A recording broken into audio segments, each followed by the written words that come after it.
మీ business ఏదైనా మీ ఊర్లో promotion చేయాలంటే అది సుమన్ టీవీతోనే సాధ్యం. ఇప్పుడే సంప్రదించండి.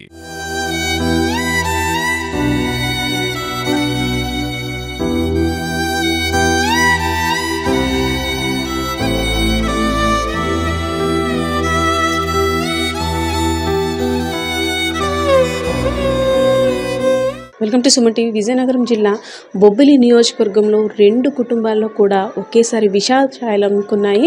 మారేడుమల్లి వాటర్ ఫాల్స్ని చూసేందుకు వెళ్ళిన ఇద్దరు మెడిసిన్ స్టూడెంట్స్ ఇద్దరు కూడా వాటర్ ప్రవాహానికి కొట్టుకుపోయి మృత్యువాత పడిన సంఘటన ఇక్కడ అందరినీ కూడా కలిసివేసింది.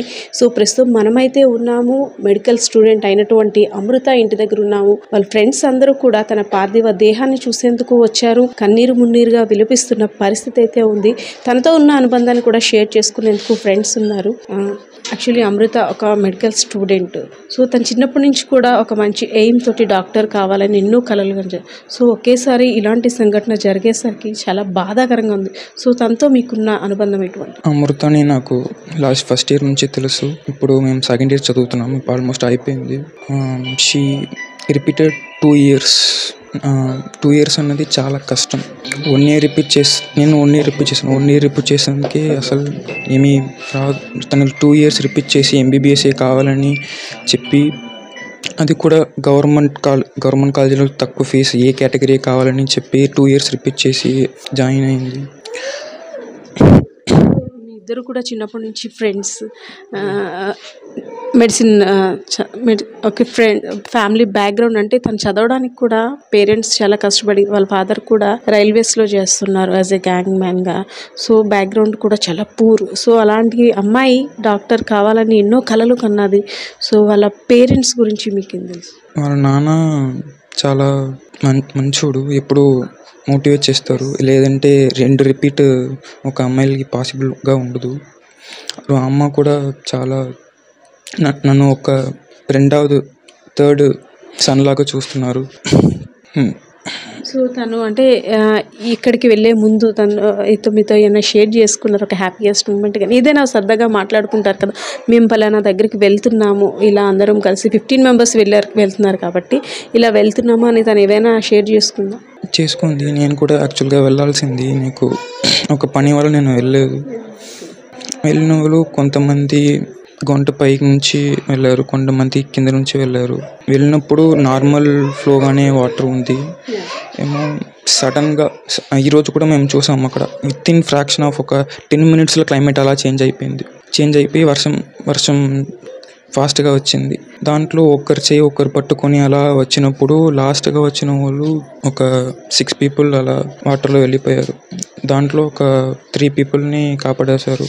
3 peopleని సౌమ్య, హరదీప్, అమృత, ముగ్గురిని ఐడెంటిఫై కనపడట్లేదు. అంటే ఒక్కసారి వాటర్ ఫ్లోటింగ్లో కొట్టుకుపోయిన తర్వాత ఒక డెడ్ బాడీ అని మనం ఆలోచించాం, కానీ ఏదో విధంగా వస్తారు, ధైర్యంగా ఉంటాం మనం, ఏదో విధంగా చిక్కుకొని ఉంటారు, వస్తారని. సో ఒక్కసారిగా అంటే మృతి చెందిందనే వార్త ఎప్పుడు తెలిసింది? ఒక్క ఫ్లో వాటర్ కూడా ఒక 10-15 minutesలో ఆగిపోయింది. ఆ ఒక్క ఫ్లోని ఏదో ఒకటి మేనేజ్ చేసి, ఏదో ఒక ప్లాంట్ని, ట్రీని ఏదో ఒకటి పట్టుకొని ఎక్కడైనా మన కోసం వెయిట్ చేసి ఉంటే ఆ హోప్ ఉంది మనకి. దాంట్లో అందరూ రెస్క్యూ టీమ్ అందరూ వెతుకుతున్నారు. సో అమృత వాళ్ళ బ్రదర్ కదండి? అవును. సో అంటే అమృత లాస్ట్ ఫోన్ చేస్తుంటది కదా, ఇలాగా ముందు రోజు ఫోన్ చేసింది, క్యాంప్కి వెళ్తున్నాను ఫోన్ చేసింది. నెక్స్ట్ రోజు నాన్నకు ఫోన్ చేసింది కానీ నాకు చేయలేదు. ఇలా ఫ్రెండ్స్తో బయటకు వెళ్తాను అన్నది.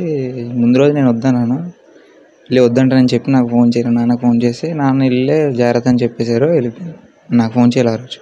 అంటే మీకు కొంత సమాచారం ఉంటుంది కదా, ఎంతమంది వెళ్ళారు, అసలు అక్కడ జరిగిందంతా ఎలా జరిగింది? ఫ్రెండ్స్ 14 మంది వెళ్ళారు, అందరూ కలిసి దిగారట. అందులోనే 9 మంది బయటకు వచ్చారు.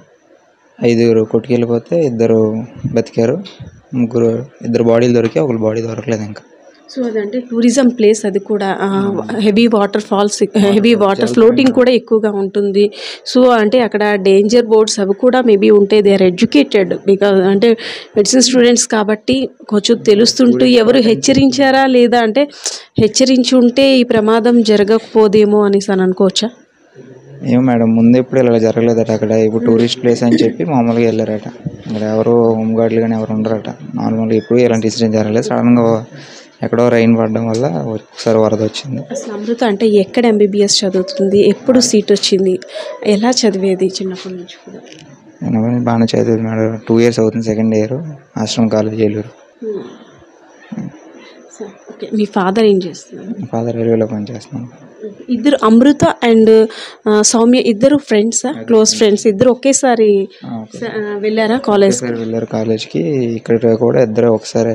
సో విజయనగరం జిల్లా బొబ్బిలి నియోజకవర్గానికి చెందిన సౌమ్య అండ్ అమృత ఇద్దరు కూడా కాబోయే డాక్టర్స్ అండ్ మంచి ఫ్రెండ్స్. ఇద్దరు కూడా వైద్యులుగా తిరిగి వచ్చి కోర్స్ పూర్తయిన తర్వాత అందరికీ, పేదలకి ముఖ్యంగా ఉచిత వైద్యాన్ని అందించాలనే దృఢ సంకల్పంతో మెడిసిన్ చేయడానికైతే సంకల్పించారు. సో మనం ఒకటి తలుస్తుంటే దేవుడు ఒకటి చేస్తారంటారు కదా, నిజంగా ఈ 2 కుటుంబాల్లో కూడా అదే జరిగింది. ఫాదర్స్ ఇద్దరు కూడా పిల్లల్ని చాలా గారాబంగా పెంచి అదేవిధంగా ఒక మంచి స్థాయిలో, ఉన్నతమైన స్థాయిలో చూడాలని ఆలోచించిన ఆ తల్లిదండ్రులు 2 కుటుంబాల్లో కూడా విషాదం అనే చెప్పుకోవాలి. డాక్టర్లుగా మరికొన్ని 2-3 ఏళ్ళలో డాక్టర్లుగా తిరిగి వస్తారని తమ బిడ్డలు ఒక్కసారిగా విగత జీవులుగా వచ్చారని కుటుంబ సభ్యులంతా కూడా శోకసంద్రంగా మిలుస్తుంది. ఇక్కడ చూస్తుంటే ఒక్కొక్కరిది ఒక్కో బాధ. నిజంగా రేయనక పగలనక కష్టపడి పిల్లల్ని చదివించి డాక్టర్ని చెయ్యాలనే ఆలోచనతో ఉన్న తమకు దేవుడైతే అన్యాయం చేశాడనే చెప్పుకోవాలి. సో పరిస్థితి అయితే ఇది. Camera person Srinivasa, Padma, Suman TV, Vizianagaram.